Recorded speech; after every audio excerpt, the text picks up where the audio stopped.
The match, Shida would hit the running knee to the face and get the cover for the 1-2-3 and become the new AEW Women's Champion. So she'd now be the third. Really emotional moment. Yeah, really emotional moment. Yep, she's the third in history. Rhea. My thing with this is whenever that happens, I don't know why. I mean, I guess maybe it's because that's how it's always been. It's like whenever a guy steals a title from another guy, that usually means you're not going to come out on top. Yeah. I didn't really like this. I never like when this happens. I don't know why. I just don't like it. I think it's kind of tacky, I guess. But Moxley would come out from the crowd with a new jacket. Mm-hmm. This would be a pretty hardcore match. Yeah, it'd get kind of brutal, but before we begin, I actually did like this part. They'd have the security in the ring to keep them both apart while they're introducing them. So then, like once they'd exit, they could just like start off and just like fight, which I do like that actually. Because I'm not gonna lie, going into this, I wasn't as much into this program. Not because I don't like either guy, because I think both guys are very talented, both being John Moxley and Brody Lee. But I just think the timing of how they did it, because like this came together really like a few weeks ago. Because I remember I was thinking to myself, I'm like, who's John Moxley gonna face for the world title at the pay-per-view coming up? But then I'm just thinking. So then I see it's Brody Lee. I'm like, oh, okay, I guess you got a match here. But it's kind of like, I feel like if they could have given it a little bit more time, we could have had something here. What I liked about this match was the lack of outside interference. Yeah, I do like that. Like, there's no Dark Order that got involved. I like that. Obviously, you'd have the really cool spot, which you don't see very much, the cool spot with the ramp. Yeah, at the end where they both go through the ramp. Moxley picking up in Dirty Deep. Oh, Jesus, man. Paradigm shift. Yeah, sorry. Paradigm shifting through the ramp, which was a really cool spot. Yeah. You don't see very often people go through the ramp like that. And then they both get up. Brody Lee would be busted open from that. Mm-hmm. Mox would be the first shot. Did he blade while he was under there? I'm assuming so. Okay. So that happened. They'd get back in the ring. Moxley would hit another paradigm shift. And Brody Lee would kick out at 1. Yes. And then he hit another paradigm shift. This time the elevated one. Yeah, and Brody Lee would kick out at 2. And then he'd eventually lock in a sleeper hold and beat him that way.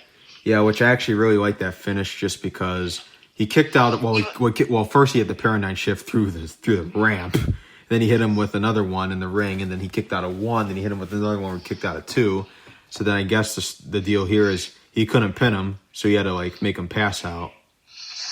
Yeah, which I think, again, even though Brody Lee didn't win it, it protects him. Yes, yeah, because he also didn't tap either, so there is that too. Yeah, again, it made him look strong. It's also interesting to see Moxley win a match off of a submission. Yeah, it is. I wonder what Moxley's going to do next. Yeah, because as we said, we got a while before the pay-per-view, and he's obviously going to have more title defenses in between. Because I assume the thing with Brody Lee's done now. Yeah. AEW doesn't like to do back-to-back world title matches with the same people. Oh yeah. That's a good point there because they have the rankings. So whoever's number 1. Who's number 1 right now? Well, I'm trying to remember. I know Cody's at the top, but of course he can't challenge, and he's also TNT champion, so he doesn't need to because he's got his own title. Yeah, what'd I give this match? We both went with 3.5. Yeah, I really liked it. Yeah, I thought it was a really good match. I knew going into it was going to be good. It was hard to really just sell with what they give us. It's really hard to just buy into the feud because it was kind of thrown together and there wasn't really a lot behind it. And that was good. Up next, the main event. Our main event of the evening, the Stadium Stampede match between the Inner Circle, Sammy Guevara, Chris Jericho, Jake Hager, Ortiz and Santana, and the Elite with Matt Hardy. So Adam Hangman Page, Kenny Omega, Matt and Nick Jackson, the Young Bucks, and Matt Hardy, obviously. Oh, and Broken Matt, you said. broken. Going into this match, I think we had no idea what to expect, and it was insane. From the beginning, they had like football player entrances into the arena. Yeah. Like, oh my god! And I love the inner circle having numbers. Yeah, they had football uniforms on. Yeah, and they had number 27, team captain Chris Jericho. And then Hangman obviously wouldn't be out there to start, so it would just start with them just running at each other. They both they had like weapons in hand. They just charge at each other. And then we don't know where Hangman is. This would just get insane. So they fight for a little bit. Eventually, Sammy be standing there, and he'd see Hangman on a horse, and Hangman would chase him on a horse, and they'd disappear. Uh-huh. And then the fighting would continue on like the field and stuff like that. Hangman would just go to the bar instead of fighting. Yeah, and Sammy would find like a door or like to get back into the stadium. And he'd run in, and I think he kneed one of the Young Bucks in the face. He got back in the ring, went for the shooting star press, and missed. No, was it a shooting star press? Yeah, he went for a shooting star. Okay, and he missed, and that's when everyone just start fighting again. One of the really cool spots in this match was when I think it was Matt Jackson climbed on top of the field goal post. Yeah, and he did a moonsault. That was cool. I know, and Matt Jackson also champ because he was sporting the taped up ribs because he had suffered an injury from this past Wednesday night on Dynamite. So champ for being able to go out there and still do what he was able to do. Yeah, this was super entertaining, obviously, and we're just getting started with it. Yeah, we're just in the beginning here. Eventually, there'd just be a ton of fighting would happen. So I'm trying to think. So next, the big thing was Jake Hager went to the bar, right? Yeah. No. Did the pool thing happen before the bar or after? I think it happened before. Actually, let me double check. It did happen before. Yes, it did happen before. So Ortiz and Santana corner Matt Hardy in a pool, and they try to drown him. Yeah, and he comes up as Matt Hardy version 1. And they have the fact there and all that. But eventually they get out of the pool. He would, I'm trying to think. Did he tie Ortiz or Santana to the chair? He tied Ortiz. And then eventually, they'd both go through a table and all that, and just they'd be eliminated from the match basically from that. Uh-huh. And then we would go to the bar where Jake Hager would go in to meet with Hangman, and first they'd sit down and drink. Yeah. And then they'd just start fist fighting. Yeah. This was funny. Hager took him and threw him over the bar, and he threw him into all the drinks. Yeah, it's like a scene out of like a bar fight, like in an old movie. He'd pick him up and do all that, and then eventually Kenny would get in there, and they'd start double teaming him, and they hit him over the head with about 75 champagne bottles. Mm-hmm. That was really funny. After they did something to him, Hangman said, "You want a drink?" And he poured himself some whiskey, and then he poured Kenny some milk. Uh-huh. Because Kenny doesn't drink. That was funny. Yeah. They hit a big move on Hager to knock him out of the match. And then we'd get to, I'm trying to think, next was Jericho. Yeah, it'd be Jericho back down on the field. And he would hit a move through a table, I think, right? Yeah. And he'd go for the 3, and it would be a 2. Yeah, that was with Nick Jackson. Yeah, 2.5. And Aubrey didn't count, so Jericho threw the challenge flag. Oh, and as this is going on, Matt Jackson and Sammy Guevara suplexing Sammy Guevara 100 yards. Yes, that's the real Suplex City. Yeah, he's suplexing him 100 yards. So I thought they were going to get to the 50 where the ring was, and they'd stop there, but no, he literally went the whole 100 yards. And they got a touchdown with it, and then Jericho would have the thing where he would throw the challenge flag because Aubrey got the 2.5. Mm-hmm. And then they'd go in the challenge booth to look at the count and argue in there. And then Jericho, what he called her a shitty ref. He's like, yeah, you're a shitty ref. And then something would happen with Jericho, and Jericho would get taken out of the match.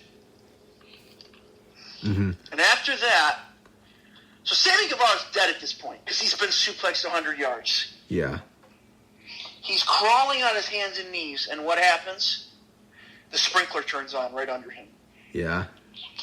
And wakes him up, and he wakes up to thinking he won the match, which was pretty funny. And then, what do you see? You see Kenny Omega and Matt Hardy. On the golf cart again.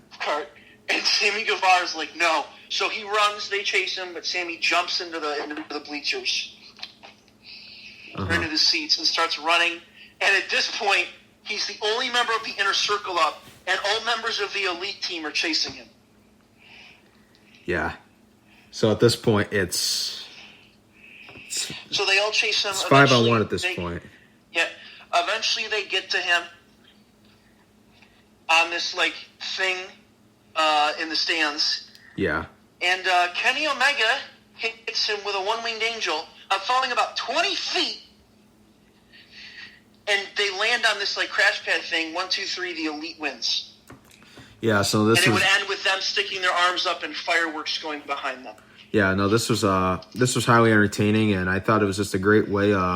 This is just great creativity and just a great way to, of course, originally this is supposed to be 5-on-5 in the Blood and Guts match, which they were going to do a couple months ago. Never were able to do it. Or I guess they were going to do it, but then I guess it was decided it would be best if they hold off on that. So instead we get this matchup here, which what a way to make a best of unfortunate circumstances. But it was nice that they're able to get the Bucks and Hangman back here because I had missed seeing them on Dynamite. So it was great. So do I. So it's great to see him back here. And I give this match 4 3/4, and I loved it. Entertaining as hell. Yeah, no, I loved it as well. I think it's also great that they had the Jaguars stadium in their hands. Oh, we forgot to remember when Chris Jericho Judas affected the mascot. Oh my God, how did we forget that? That was hilarious. And that when they took him out, they took the line marker, and they over Jericho. Yeah. But so like I said, this was I gave this pay-per-view a 7.5. What did you give it, Cameron? I'm 7.5 as well. So we're right in agreement on that. I also thought it was interesting how Sammy was the last guy that they took out for the win. Sammy just has bad luck. He's gotten his ass whooped these last few weeks. I know. I think he's been the emerging star since the beginning, since the Dynamite had began, and from there to now. I think he's become quite a star, and he's one of my favorite parts of the product, and he's just super entertaining. Yeah, I agree completely.